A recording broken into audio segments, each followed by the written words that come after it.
A pessoa narcisista busca tratamento sim, mas ao contrário do que muitos pensam, ou até mesmo ao contrário do que muitos gostariam, isso só acontece por uma das 3 razões que eu vou comentar no vídeo de hoje.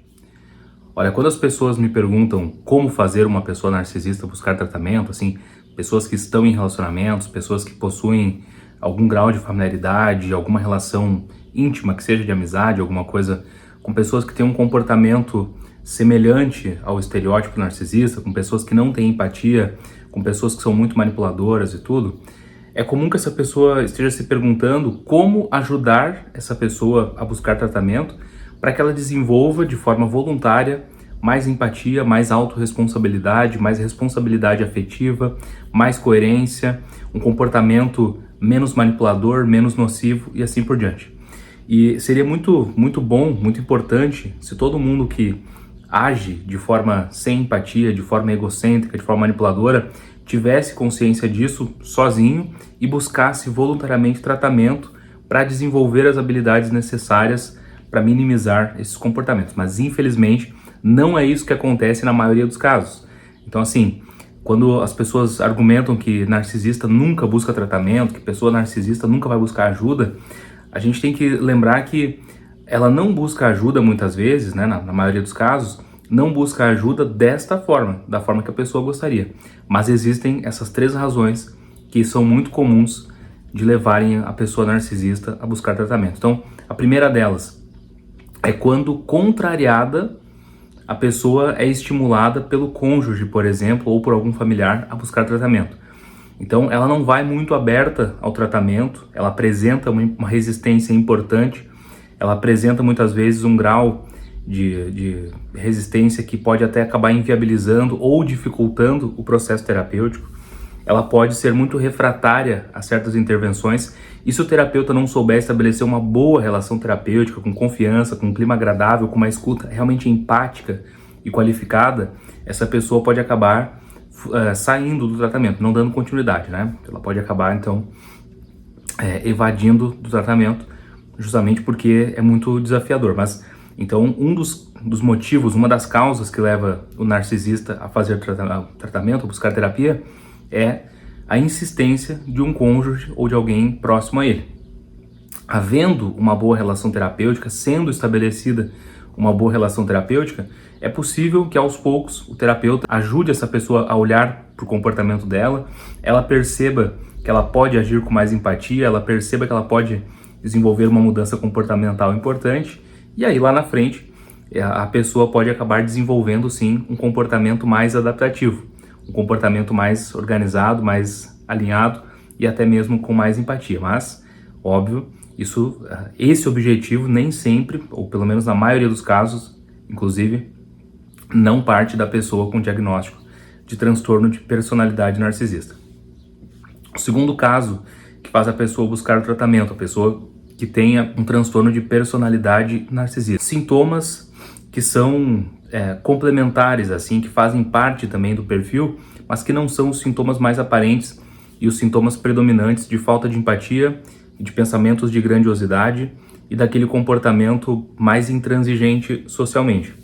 Faz parte do perfil da pessoa com transtorno de personalidade narcisista também uma oscilação importante na autoimagem, muitas vezes com autoestima baixa, muitas vezes com pensamentos importantes de desvalor, de conteúdo de defectividade, e a pessoa aprende padrões de compensação, aprende padrões grandiosos de muito destaque, muita ênfase na performance, muita ênfase na aparência, muita ênfase naquilo que ela consegue se destacar, para compensar justamente, para que ela se proteja desse sentimento de inferioridade. Então esses pensamentos, esse sentimento de inferioridade, os sintomas depressivos, a própria oscilação da autoimagem, a angústia que a pessoa sente, pode fazer a pessoa buscar o tratamento. Então ela não vai buscar o tratamento para que ela desenvolva a empatia no primeiro momento, ela não tem talvez essa iniciativa, talvez nem essa consciência. Ela não vai buscar o tratamento para que ela consiga desenvolver uma responsabilidade afetiva maior nas relações, nem mesmo uma autorresponsabilidade na sua vida. Mas ela se dá conta de que ela está muito triste, muito angustiada, muito desamparada, procura o tratamento, e aí novamente, como eu falei no exemplo anterior, uma boa relação terapêutica, as técnicas corretas e tudo, farão ou poderão contribuir para que o paciente olhe também para o seu comportamento em outras áreas da vida. E ele passe a perceber, por exemplo, que parte da sua angústia está relacionada diretamente a um comportamento que ele tem, que muitas vezes é um comportamento pouco empático, ou um comportamento de muita grandiosidade. Então, isso pode coincidir, né? Novamente, a pessoa não vai buscar o tratamento inicialmente para desenvolver empatia, mas pode acabar incluindo nas abordagens o desenvolvimento da empatia por conta de uma consequência e porque a terapia fará a pessoa entender melhor a si mesma, inclusive perceber essa característica. E a terceira causa, então, que faz a pessoa narcisista buscar tratamento, essa é muito comum, embora seja pouco divulgada, é a consequência do histórico do comportamento sem empatia. O que acontece com as pessoas que passam anos e anos agindo de forma totalmente egocêntrica, totalmente sem empatia, agindo com hostilidade, com grandiosidade, com soberba, com arrogância, com prepotência? Elas acabam afastando as pessoas à sua volta. As pessoas que agem totalmente sem empatia, as pessoas que não conseguem ouvir de fato os outros, que não conseguem adequar o seu comportamento para que tenham um bom relacionamento com os outros, que não conseguem se doar de fato para as relações, que não conseguem ter um comportamento minimamente empático, elas acabam criando uma angústia muito grande nas pessoas à sua volta. Elas acabam criando um sentimento, acabam criando um desajuste nas relações. E isso não é sustentável no longo prazo. Seja com qualquer pessoa que você tenha esse padrão de relacionamento. Seja com um filho seu, seja com um esposo, com uma esposa, seja com um irmão, com um colega de trabalho, com um familiar. Se você tem um comportamento 100% egocêntrico, no qual você não consegue cumprir acordos, você não consegue ajustar o seu comportamento, não consegue respeitar o limite das pessoas, não consegue se doar da forma que foi acordada, não consegue ter um comportamento ajustado e minimamente estável, as pessoas naturalmente irão se afastar de você. E isso acontece com muita frequência com as pessoas que desenvolvem transtorno de personalidade narcisista. Então, nesses casos, né, quando isso acontece, e isso não acontece no início dos sintomas, é necessário um histórico, assim, uma grande convivência com esses sintomas para que isso aconteça, mas quando isso acontece, a pessoa entristece. A pessoa se dá conta de que ela viveu uma vida vazia, de uma vida supérflua, de que ela, por exemplo, não teve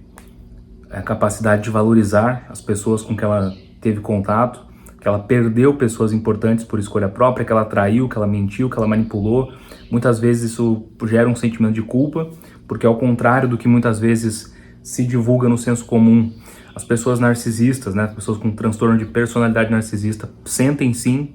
um sentimento de culpa, embora elas não façam a adaptação do seu comportamento por meio da empatia, elas não são desprovidas do sentimento de culpa. Acontece que, para benefício próprio, elas colocam, então, a vantagem, a grandiosidade delas e o pensamento egocêntrico acima, por exemplo, da moralidade. Mas quando o seu comportamento se desvia daquilo que elas pretendiam ou gera uma consequência negativa, elas conseguem sentir culpa. E aí, quando elas olham para a vida delas e percebem que elas estragaram a vida por escolha, que elas tiveram um comportamento muito desajustado, elas podem sim sentir culpa, sentir um sentimento de vazio, um sentimento de frustração muito grande, e isso poderá levá-las a buscar terapia. Então, em geral, as pessoas narcisistas procuram terapia, mas na imensa maioria dos casos é por uma dessas três razões. Tá? Como eu falei, infelizmente não é fácil para a pessoa narcisista olhar para o comportamento dela, acolher aquele comportamento que não é empático e ter a vontade genuína de desenvolver empatia tão somente como um valor, porque ela percebe que a empatia, o comportamento modulado pela empatia seria um comportamento melhor. Isso realmente é muito raro de acontecer, mas estamos trabalhando, né, para que a gente consiga desenvolver cada vez mais divulgação de ciência, técnicas que possam ajudar as pessoas a desenvolver autoconhecimento, a olharem para esses comportamentos e quem sabe no futuro as pessoas consigam se dar conta mais rapidamente e consigam ajustar o seu comportamento antes que ele cause muitos prejuízos para a vida delas lá na frente. Então, se vocês gostaram desse vídeo, peço que vocês deixem um like aqui nesse vídeo, comentem as opiniões de vocês, os relatos, e eu vou interagindo com vocês aqui no decorrer dos próximos dias. Muito obrigado pela atenção e até o próximo vídeo.